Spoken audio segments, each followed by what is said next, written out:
Father, Mr. Orson Wilde is here, and I'm going to stay with Miss Alice. What? Did you forget? Orson Wilde, you know, the star of American theatre. And he's visiting and staying with us. You did forget? No, not that. I meant you wanting to stay with Miss Alice. Yes, that's right. Miss Alice suggested it. She told me you couldn't possibly refuse. Miss Alice has visitors at night. I don't think it would be appropriate. Oh, Mr. Holmes, just you stop that now. I think that I would know if that were the case. Guess what, Mrs. Hudson? Mr. Wilde is here to study my father's character for his next play. And he won't be disappointed, will he? Father is so pig-headed. I can't believe it! The great Sherlock Holmes standing in front of me! I'm sure that our two brains will... Brains.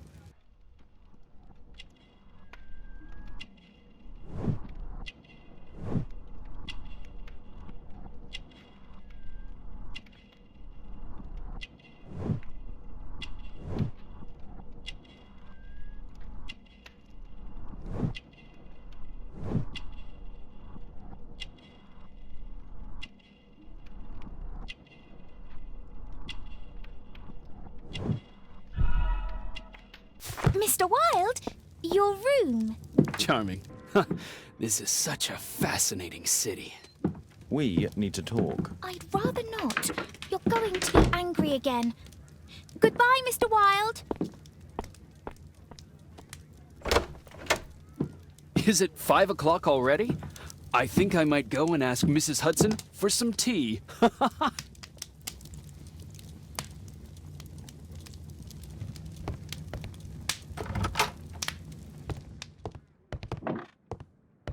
Oh, Wilde's already making himself at home.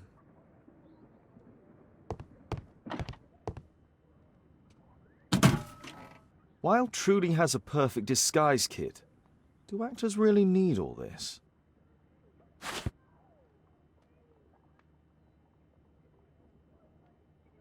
I use the same brushes for makeup.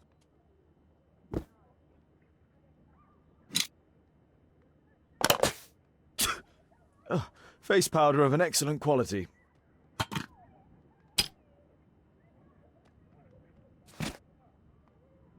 This must be grease paint. I forgot my hat. Father? I'm just checking, You've got something on your face. Is it makeup? It might be. Practicing my disguises, you know me.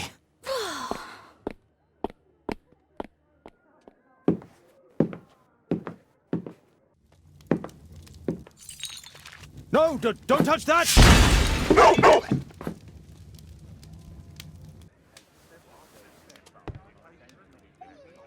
Ah, Mrs. Hudson, with our tea.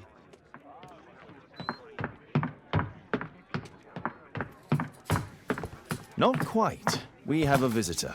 However, the lady is not so much angry as perplexed. Good day to you, gentlemen. My name is Mary Sutherland. I have come to you, Mr. Holmes, because I would give everything I have to know what has become of Mr. Hosmer Angel. Why the haste, Miss Sutherland?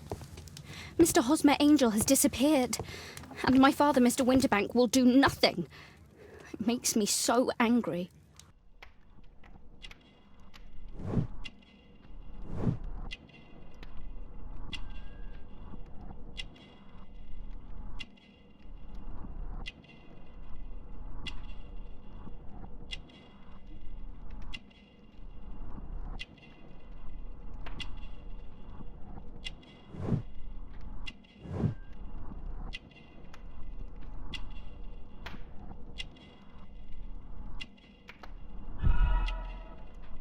Mr. Windybank is your stepfather, surely, since the name is different? Well, indeed, I call him father, although he is barely older than myself. And your mother is alive? Oh, yes, although I wasn't best pleased when she married again, and so soon after father's death, and to a man so much younger than herself. What is your connection with Mr. Hosmer Angel? I met him at the gasfitters' ball. Mr. Winterbank did not wish for me and Mother to attend. He never did wish us to go anywhere, but this time I was quite set on it. Fortunately, he left for France upon some business, and so didn't have any say in it. And I met Mr. Angel that night. We met again after that and would take walks together. But then Father returned, and we could no longer meet. Why was your stepfather against your going anywhere? Well, he didn't like anything of that sort. He used to say that a woman should be happy in her own family circle. Did Mr. Hosmer Angel make no attempt to see you? Well, Father was going off again in a week, and Hosmer wrote and said that it would be better for us not to see each other until Father had gone. After that, he stopped writing. Where does Mr. Angel live? I don't know exactly. I address all of his letters to the Leadenhall Street post office for collection. Were you engaged? Oh yes, Mr. Holmes. Right after the first walk that we took. Do you have your own income? I do, from an inheritance. It was left to me by my Uncle Ned in Auckland. Then you have all that you could wish for, naturally. Well, I live at home and don't wish to be a burden to my family, so they have the use of the money. Is there anything else that you can tell me about Mr. Angel? He is a very shy man. He would rather walk with me in the evening, so as to be discreet. I put a missing persons notice in last Saturday's Chronicle. Here's a copy, and a letter from him. Haha, a love letter. Yes, I see. As I anticipated, this validates my deductions perfectly. What deductions, Mr. Mr. Wilde. Holmes, tell her.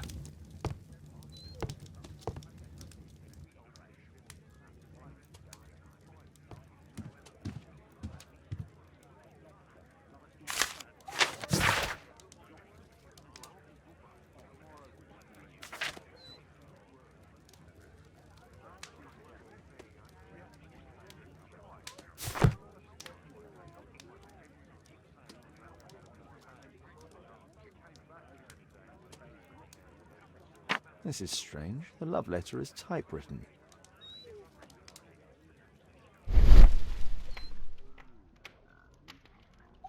Fairly common ink, nothing special.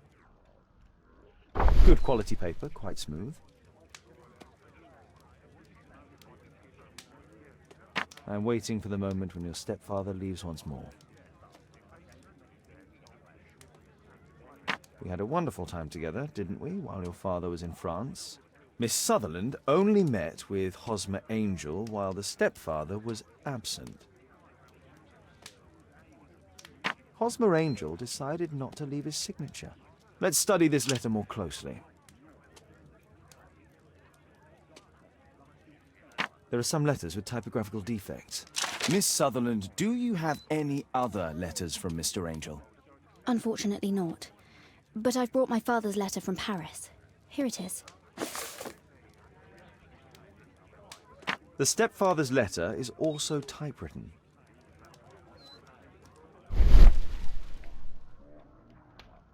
Fairly common ink, nothing special. Quite common paper with a light yellow tint. I hope that you'll be an obedient girl. Take my advice, stay at home. Miss Sutherland's stepfather's signature. The stepfather is trying to keep the daughter at home. Let's study this letter more closely. There are some letters with typographical defects. Both letters have typographical defects. They merit further attention.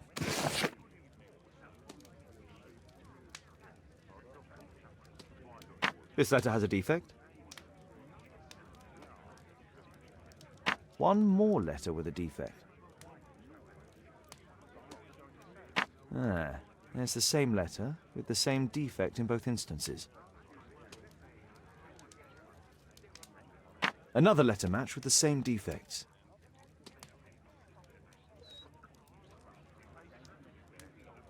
Another letter match with the same defects.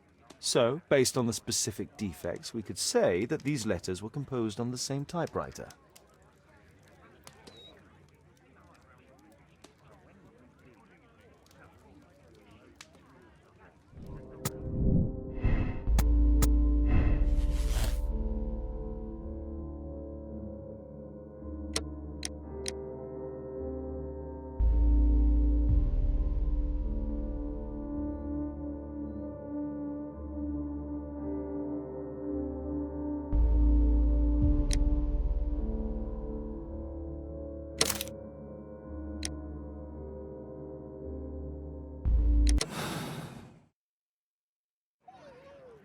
You should try to let Mr. Hosmer Angel vanish from your memory, as he has done from your life.